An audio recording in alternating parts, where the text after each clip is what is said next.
بسم اللہ الرحمن الرحیم۔ سامعین اکرام، آپ سن رہے ہیں اردو کہانی طلسم ہوشربا کی جلد نمبر 2 اور یہ اس سلسلے کی قسط نمبر 10 ہے۔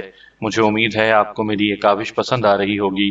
آپ نے اگر ابھی تک میرا چینل کہانی گھر سبسکرائب نہیں کیا تو ابھی میرے چینل کو سبسکرائب کر کے بیل نوٹیفیکیشن آن کر دیجئے تاکہ آنے والی ہر نئی کہانی کی اطلاع بر وقت آپ تک پہنچ سکے۔ دشمن کی مکاری اور بہادری اور اجلال کی گرفتاری کا سارا حال تم سن چکے ہو۔ اس معاملے نے خداوند لقا کے سامنے میری بات نیچی کر دی ہے۔ میں چاہتا ہوں کہ جلد سے جلد یہ داغ دھو ڈالا جائے۔ بتاؤ تم میں سے کون ہے جو اس کام کا بیڑا اٹھائے؟ افراسیاب نے بات ختم ہی کی تھی کہ ملکہ حسینہ جادوگر اپنی کرسی سے اٹھ کھڑی ہوئی۔ جوش میں بھرے ہوئے لہجے میں اس نے کہا، حضور اعلیٰ، کنیز اس مہم کو سر کرے گی۔ اجلال آدم کا بیٹا تھا، چوٹ کھا گیا۔ میں حوا کی بیٹی ہوں، مطلب حاصل کیے بغیر نہ پلٹوں گی۔ اجازت دیجئے، دشمن کو سزا دینے کے لیے بے چین ہوں۔ افراسیاب نے ملکہ حسینہ کو شاباش کہا اور خلعت عطا کر کے جنگ کے لیے روانہ ہونے کی اجازت دے دی۔ ملکہ حسینہ دربار سے رخصت ہو کر اپنے ملک پہنچی اور جنگی تیاریوں میں مشغول ہو گئی۔ ادھر سلیمان عنبرین نے یہ فیصلہ کیا تھا کہ جب تک افراسیاب کی جانب سے مدد نہ پہنچے جنگ موقوف رکھی جائے۔ چنانچہ دوسرے دن جب سورج نکلا تو نہ اس کی فوج میدان جنگ میں آئی، نہ ہی طبلِ جنگ بجایا گیا۔ اجلال جادوگر کی فوج کو یہ بات بہت ناگوار گزری۔ کل کی جنگ کے نتیجے میں ان کے حوصلے بڑھے ہوئے تھے اور وہ اجلال جادوگر کو چھڑانے کے لیے بے چین تھے۔ انہوں نے شاہ سلیمان عنبرین کو مجبور کر کے جنگ کی اجازت لی اور نرسنگے پھونکتے، منتر پڑھتے، آگ پتھر اور تیروں کی برسات برساتے میدان جنگ میں جا ڈٹے۔ امیر حمزہ نے یہ حال دیکھ کر اس فوج کے مقابلے پر جانا چاہا، مگر اجلال جادوگر نے انہیں روک دیا۔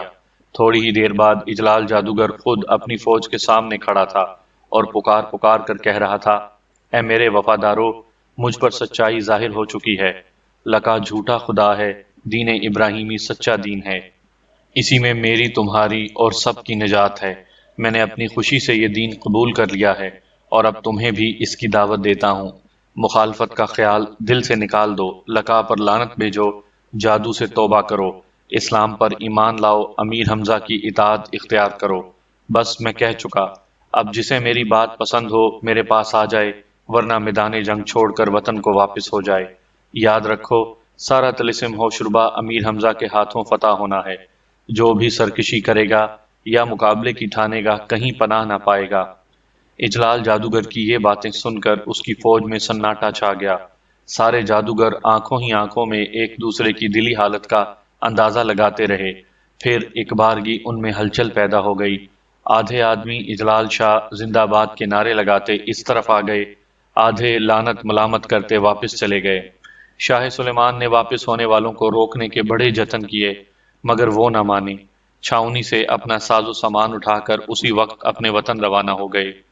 ادھر جب اجلال جادوگر اپنے وفاداروں کے ساتھ لشکر امیر میں پلٹا تو اس کا پرجوش نعروں سے استقبال کیا گیا۔ خود امیر نے آگے بڑھ کر اجلال جادوگر کو گلے سے لگایا۔ باقی سرداروں اور بہادروں نے اس کے ایک ایک وفادار سے مصافحہ کر کے ان کا دل بڑھایا۔ چونکہ دشمن کے حوصلے پست ہو چکے تھے اور وہ جنگ کو ٹالنا چاہتا تھا، اس لیے امیر نے بھی اپنی فوج کو کمر کھولنے کا حکم دیا اور سارے سرداروں کو خیمہ خاص میں حاضر ہونے کی ہدایت کی۔ تھوڑی ہی دیر میں دربار آراستہ ہو گیا۔ اس موقع پر امیر نے سرداروں کو مخاطب کرتے ہوئے کہا، دوستو، خدا کا شکر ہے ہم سرخ رو ہوئے اور دشمن کو ذلت نصیب ہوئی۔ اب دشمن کئی دن تک ہمیں للکارنے کی جرأت نہ کر سکے گا۔ اجلال جادو اور اس کے وفاداروں کے مطیع ہو جانے سے ہماری قوت میں بھی اضافہ ہو گیا ہے۔ اب میں مناسب سمجھتا ہوں کہ کسی کو طلسم ہوشربا پر چڑھائی کرنے کے لیے روانہ کروں تاکہ فتنے کی جڑ کا خاتمہ ہو جائے اور شہزادہ بدیع الزمان کو بھی قید سے چھڑایا جائے۔ تم بتاؤ اس بارے میں تمہاری کیا رائے ہے؟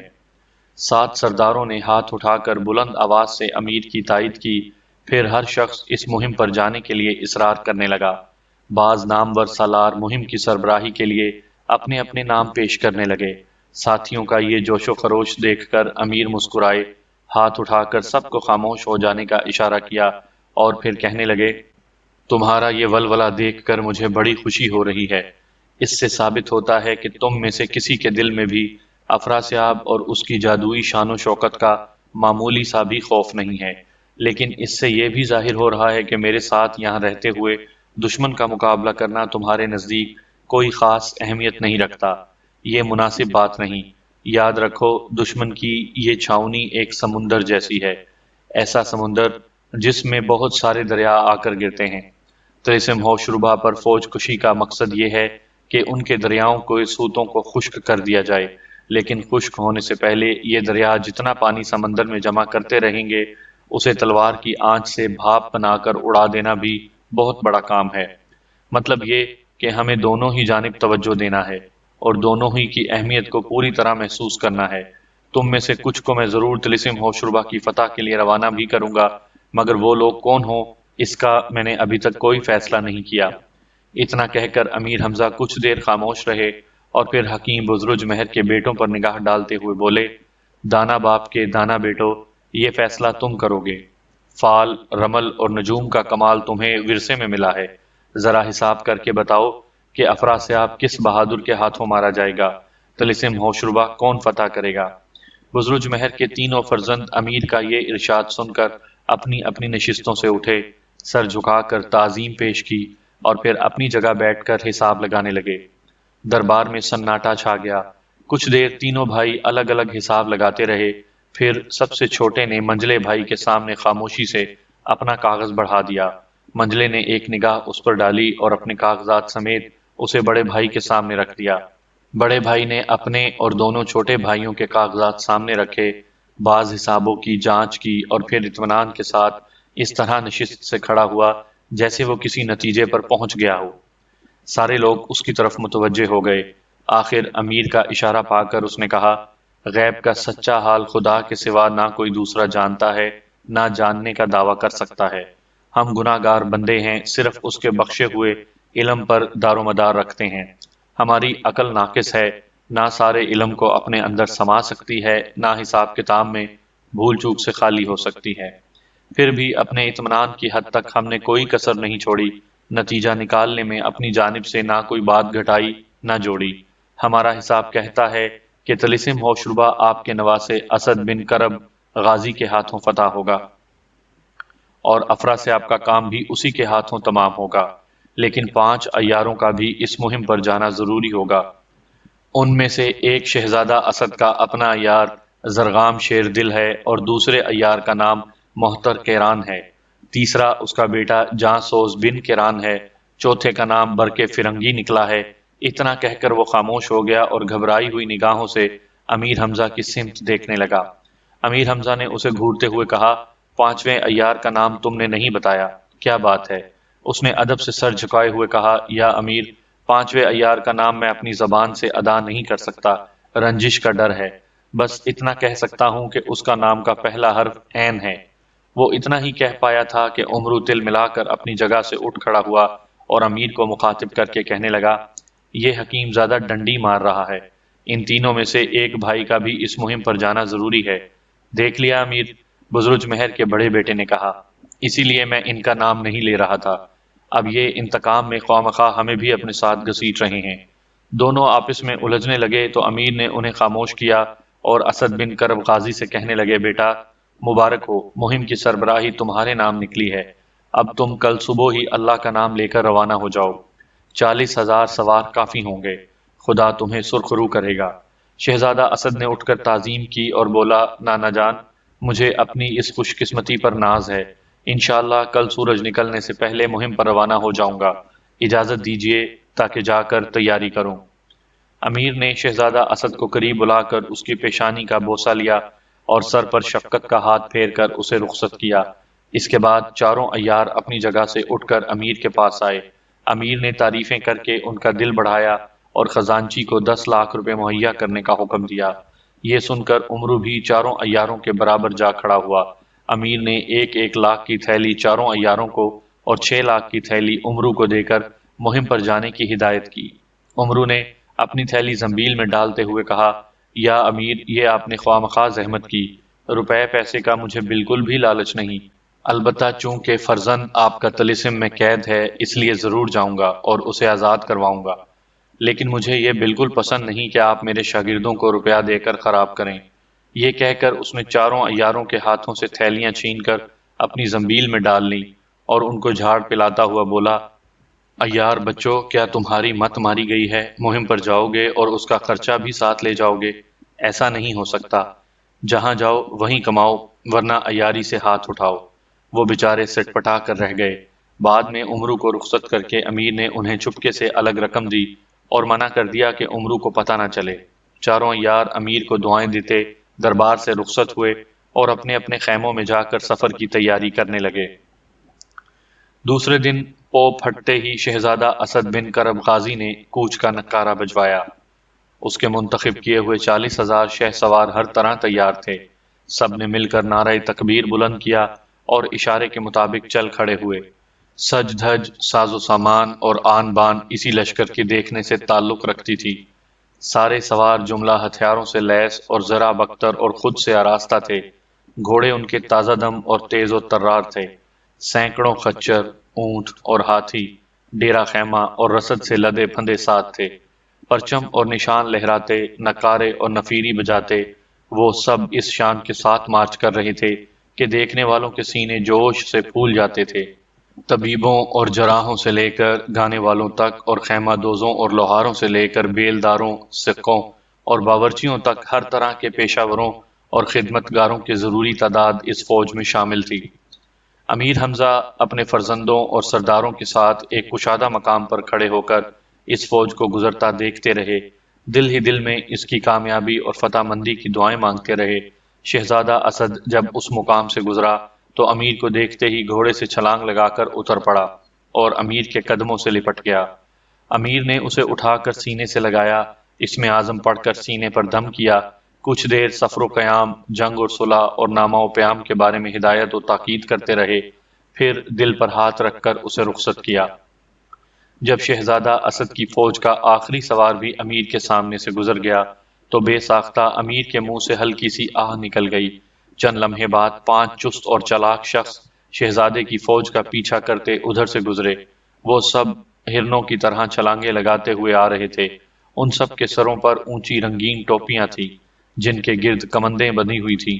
کاندھوں پر ایک جانب گونپھیں لٹک رہی تھیں، دوسری جانب پتھروں سے بھری ہوئی جھولیاں تھیں، اور ایک ایک تھیلا ہر ایک کی گردن سے لٹک رہا تھا جو طرح طرح کی خدا جانے کن کن چیزوں سے بھرا ہوا تھا۔ ان پر نگاہ ڈالتے ہی امیر نے پھر ایک ٹھنڈی سانس لی۔ اسی لمحے ان لوگوں نے امیر کو دیکھا، راستہ چھوڑ کر ایک بارگی وہ ان کی طرف مڑ گئے۔ سب سے آگے جو شخص تھا وہ آتے ہی امیر کے قدموں سے لپٹ گیا۔ وہ امیر کا یار، وفادار عمرو عیار تھا۔ دوسرے 4 آدمی اس کے وہی شاگرد تھے جو طلسم ہوشربا کی مہم کے لیے نامزد ہو چکے تھے۔ امیر نے عمرو کو قدموں سے اٹھا کر سامنے کھڑا کیا تو اس کے چہرے کو آنسوؤں سے تر پایا۔ ان کا بھی دل بھر آیا۔ اسے گلے سے لگاتے ہی ان کی آنکھوں سے آنسو بہہ نکلے۔ سچ ہے، ایسے موقع پر محبت آنسوؤں سے ہی پہچانی جاتی ہے۔ جس نے بھی ان دونوں دوستوں کو اشک بار دیکھا اپنے آنسو نہ روک سکا۔ بالآخر دل پر قابو پا کر وہ ایک دوسرے سے الگ ہوئے۔ عمرو کے شاگردوں کے سر پر ہاتھ پھیرتے ہوئے امیر نے ان کے دل بڑھانے کی باتیں کی، کامیابی کی دعائیں دیں، اور پھر ہنسی خوشی سب کو الوداع کہا۔ عمرو سمیت 5 عیاروں نے جھک کر امیر کو سلام کیا اور رخصت ہو کر پہلے کی طرح ترارے بھرتے شہزادے کے لشکر کے پیچھے ہو لیے۔ دشمن کی چھاؤنی سے دور دور وہ سب ایک بڑا چکر کاٹ کر صحرا میں جا نکلے۔ یہ وہی صحرا تھا جہاں شہزادہ بدیع الزمان پہلی بار گرفتار ہوا تھا۔ وہاں سے شہزادہ اسد اپنے لشکر سمیت سیدھا طلسم ہوشربا کی سرحد کی سمت روانہ ہوا۔ 5 عیار وہیں ٹھہر گئے۔ جب شہزادے کا لشکر ان کی نگاہوں سے روپوش ہو گیا تو عمرو نے اپنے شاگردوں کو مخاطب کرتے ہوئے کہا، کیا تم سمجھ گئے کہ میں نے تمہیں شہزادے کے ساتھ جانے سے کیوں روکا ہے؟ دوسرے خاموش رہے۔ برق فرنگی بول اٹھا، جی ہاں، آپ کا مطلب شاید یہ ہے کہ ہمیں ان سے الگ رہ کر دوسری سمت چلنا چاہیے تاکہ اگر وہ کسی مصیبت میں گرفتار ہوں تو ہم بچے رہیں اور ان کی مدد کر سکیں۔ شاباش، عمرو نے برق فرنگی کی پیٹھ تھپ تھپاتے ہوئے کہا، تم بہت سمجھدار ہو۔ اچھا یہ بتاؤ اب ہمیں کیا کرنا چاہیے؟ زرغام شیر دل نے جواب دیا، ہم سب کو پہاڑوں کا چکر کاٹ کر طلسم ہوشربا میں داخل ہو جانا چاہیے۔ احمق کہیں کے، عمرو نے اسے ایک دھپ لگاتے ہوئے کہا، گویا تم چاہتے ہو کہ ہم سب اکٹھے اور ایک ہی طرف سے وہاں پہنچیں۔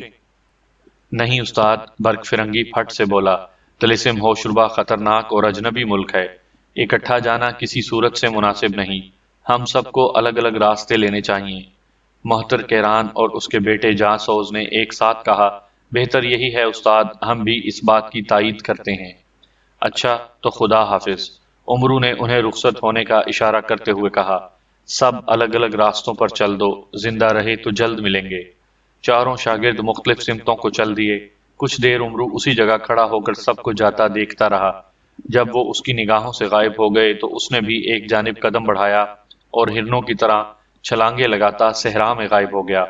ادھر شہزادہ اسد چلتے چلتے اس پہاڑ کے نیچے جا پہنچا جو ملک عقیق اور طلسم ہوشربا کی سرحد پر تھا، اور جس کی چوٹی پر طلسمی نکارہ رکھا رہتا تھا۔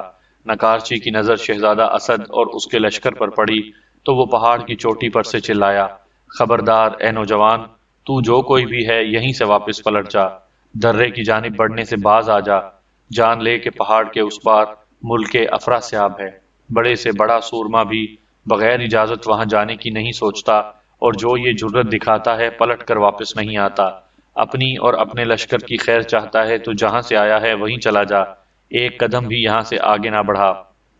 شہزادہ اسد نے للکار کا جواب دیا، او لکا کے غلام، منہ کو لگام دے، نہیں جانتا کہ میں امیر حمزہ کا نواسا اسد بن کرب غازی ہوں، بڑا ہوا قدم واپس لینا ہمارے خاندان کا دستور نہیں، آگاہ ہو کہ طلسم افراسیاب کو فتح کرنے جاتا ہوں، تیری دھمکیوں کو کب خاطر میں لاتا ہوں، اگر روک سکے تو روک لے، ورنہ اپنے حامیوں اور طلسم کے محافظوں کو بلا لے۔ یہ کہہ کر شہزادہ اسد اپنے سپاہیوں سے مخاطب ہوا، اے غازیو، دل سے وسوسوں کو دور کرو، درہ تنگ ہے، دو دو کی قطاروں میں آگے بڑھو۔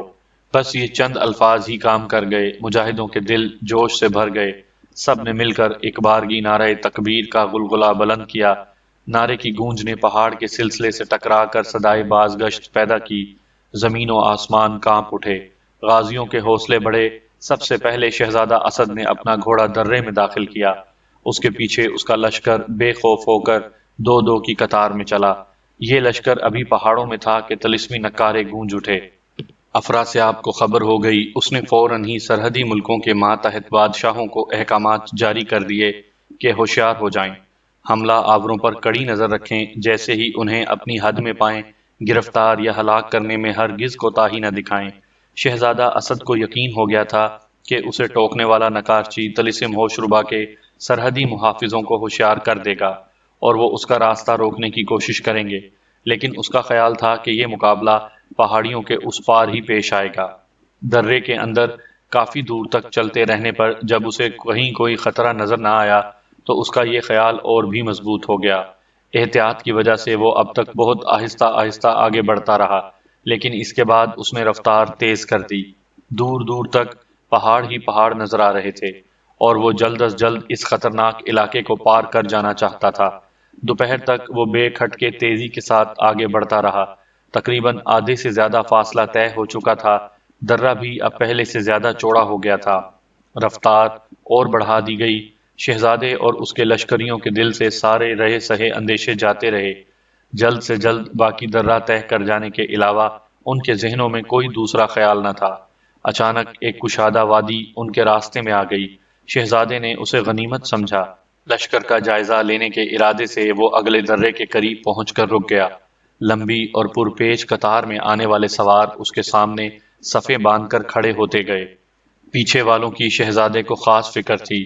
کچھ دیر بعد جب سارا لشکر اکٹھا ہو گیا اور گنتی کرنے پر سوار اور بار بردار پورے نکلے تو شہزادے کو اطمینان ہو گیا۔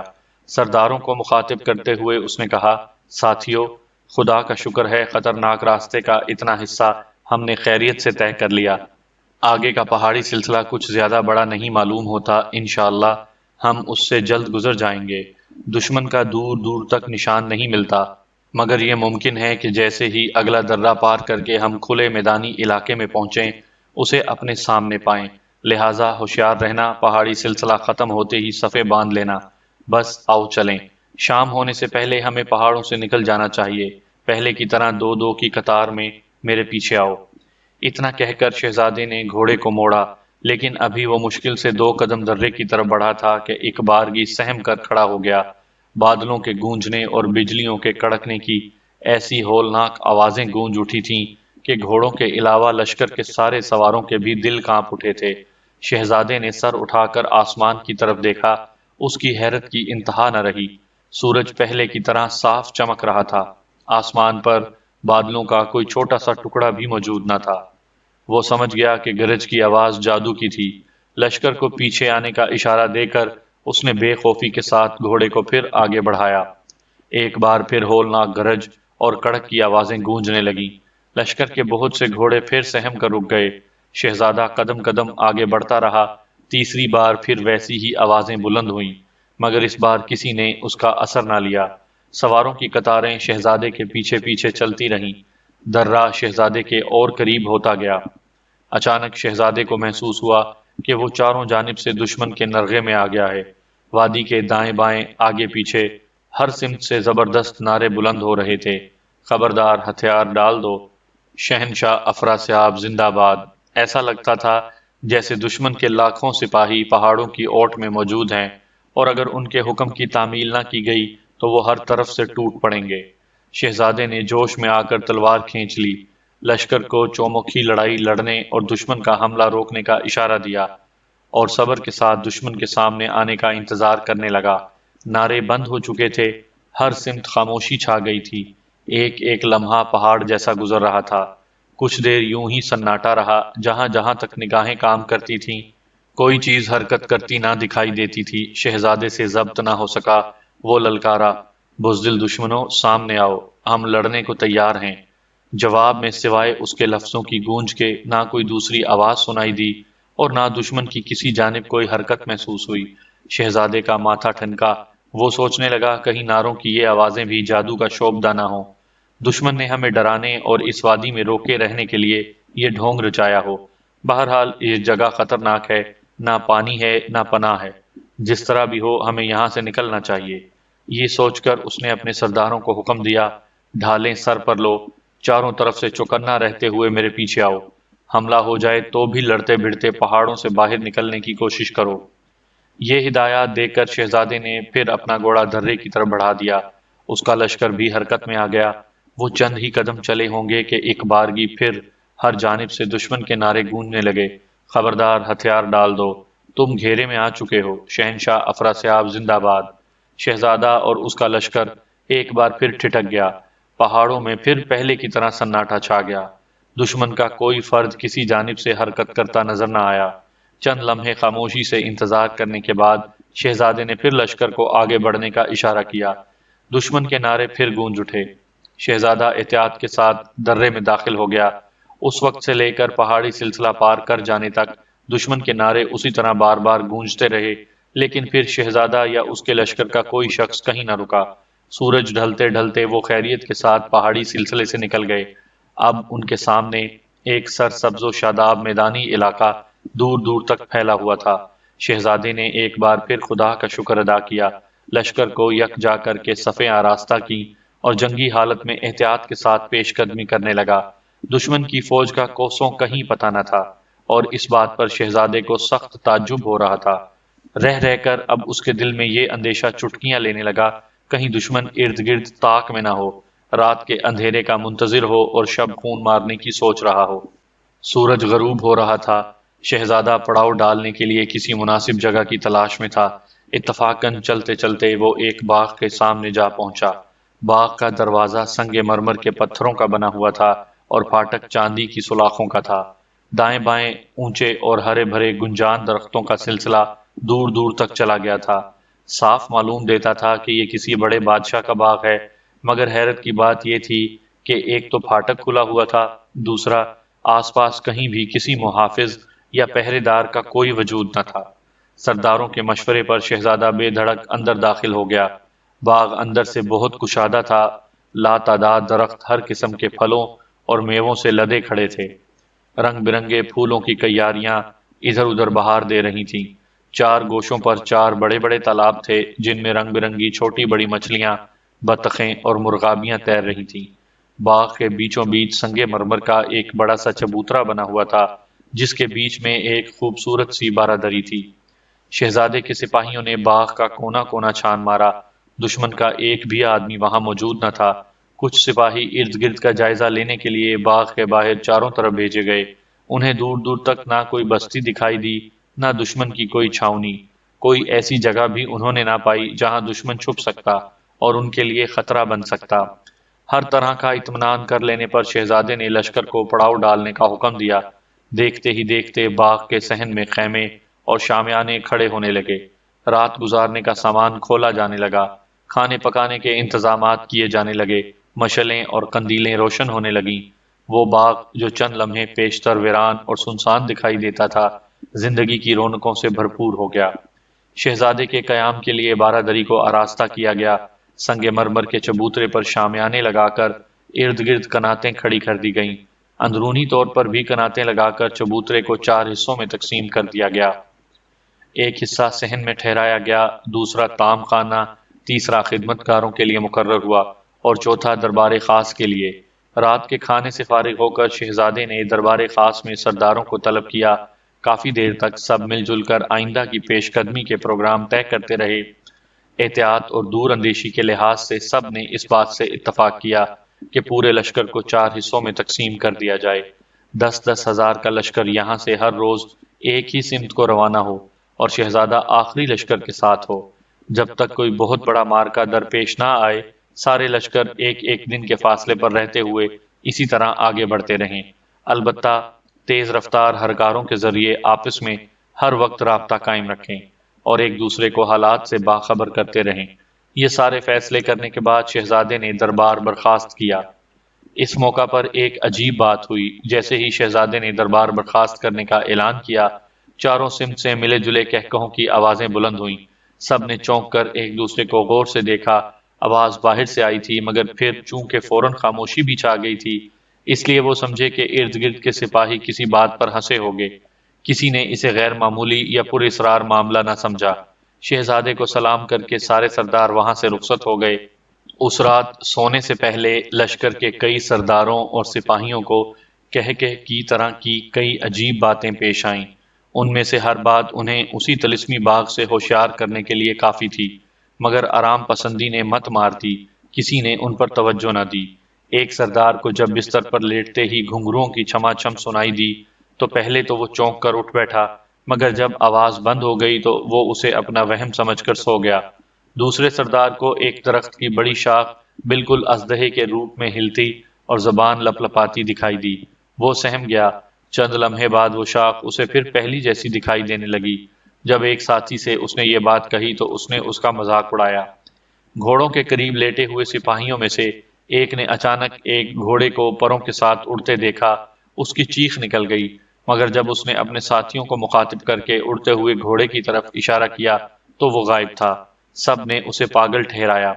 پھلواری کے قریب کے ایک سپاہی کو ایک پودے کے پھول کبھی بڑے اور کبھی چھوٹے ہوتے دکھائی دیے، مگر اس نے اپنی نظر کا دھوکہ قرار دیا اور کروٹ بدل کر سو گیا۔ آدھی رات کے بعد ہوا میں ایسی بھینی بھینی خوشبو شامل ہو گئی کہ جاگنے اور پہرا دینے والے سپاہی سبھی بے ہوش کی نیند سو گئے۔ اس کے بعد دیکھتے ہی دیکھتے باغ کے ہر درخت اور پودے کی ہر شاخ دیو پیکر اژدہوں میں تبدیل ہو گئی، اور یہ اژدہے آنے واحد میں شہزادہ اسد کے سوا اس کے سارے لشکر اور ساز و سامان کو سانس گھسیٹ کر نگل گئے۔ شہزادہ اسد سو کر اٹھا تو اس کی حیرت کی انتہا نہ رہی۔ باغ، درخت، پھلواریاں، چبوترا اور بارادری، ہر چیز جوں کی توں موجود تھی، مگر اس کے لشکر اور ساز و سامان کے نام و نشان تک کا نہ پتہ تھا۔ پہلے تو وہ سمجھا شاید خواب دیکھ رہا ہوں، پھر جب بار بار آنکھیں مل کے دیکھنے کے باوجود وہی حال نظر آیا تو وہ سوچ میں پڑ گیا۔ کبھی خیال کرتا سارا لشکر آگے کوچ کر گیا ہوگا، کبھی خیال کرتا آئندہ کی کٹھن منزلوں کی دہشت سے واپس چلا گیا ہوگا۔ دونوں صورتوں میں یہ بات اس کے دل کو بالکل نہ لگتی کہ اسے تنہا اور سوتا ہوا چھوڑ جانے پر سب راضی ہو گئے ہوں گے۔ کچھ دیر وہ بستر پر لیٹے ہوئے اسی طرح کی باتوں میں دماغ کھپاتا رہا۔ کوئی بھی ایک سبب لشکر کے غائب ہو جانے کا صاف طور پر اس کے دل میں نہ بیٹھ سکا۔ آخر میں بس ایک ہی بات اسے شک و شبے سے خالی نظر آتی تھی، وہ یہ کہ سبب خواہ کوئی ہو، اس کا لشکر غائب ہو چکا ہے اور وہ تنہا رہ گیا ہے۔ اس حقیقت نے اسے اپنے لیے دو میں سے ایک بات منتخب کرنے کے لیے مجبور کر دیا، یا وہ یہاں سے واپس چلا جائے یا آگے بڑھے اور حالات کا مردانہ وار مقابلہ کرے۔ کافی سوچ بچار کے بعد اس نے دوسری بات پسند کی۔ غیرت نے اس کے دل میں حوصلہ پیدا کیا، ایمان نے خود اعتمادی کو ابھارا، بستر سے انگڑائی لے کر اٹھا اور تنے تنہا طلسم ہوشربا فتح کرنے کا فیصلہ کیا۔ بارہ دری کے اندر رکھا ہوا اس کا سارا سامان موجود تھا، لیکن ہتھیاروں کے علاوہ اس نے کسی دوسری چیز کو ہاتھ نہ لگایا۔ زرہ، بختر، خود تلوار اور ڈھال کو بدن پر سجا کر اور نیزہ ہاتھ میں لے کر وہ چبوترے پر آیا۔ ہاتھ منہ دھونے کا خیال جو دل میں آیا تو اس نے تالاب کی جانب قدم بڑھایا، مگر چبوترے سے نیچے اترا ہی تھا کہ ہر چہار جانب سے ملے جلے کہکہوں کی آوازیں آنے لگیں۔ یہ آوازیں بالکل رات کو سنائی دینے والے کہکہوں جیسی تھیں۔ اس نے چونک کر چاروں جانب نگاہ دوڑائی، کسی انسان کی دور دور تک صورت نظر نہ آئی۔ اب جو اس نے غور کیا تو پتا چلا کہ کہکہوں کی یہ آوازیں کیاریوں کے پھولوں اور درختوں کے پھلوں سے پیدا ہو رہی تھیں۔ بس یہ محسوس کرتے ہی لشکر کے غائب ہونے کا سارا راز اس کی سمجھ میں آ گیا۔ اس کا دل اچھل اچھل کر اس سے کہنے لگا کہ یہ باغ، اس کے درخت اور پودے سب کے سب طلسمی ہیں، یہی تیرے لشکر کو کھا گئے ہیں۔ خبردار، سنبھل جا، اپنی خیریت چاہتا ہے تو جلد سے جلد یہاں سے باہر نکل جا۔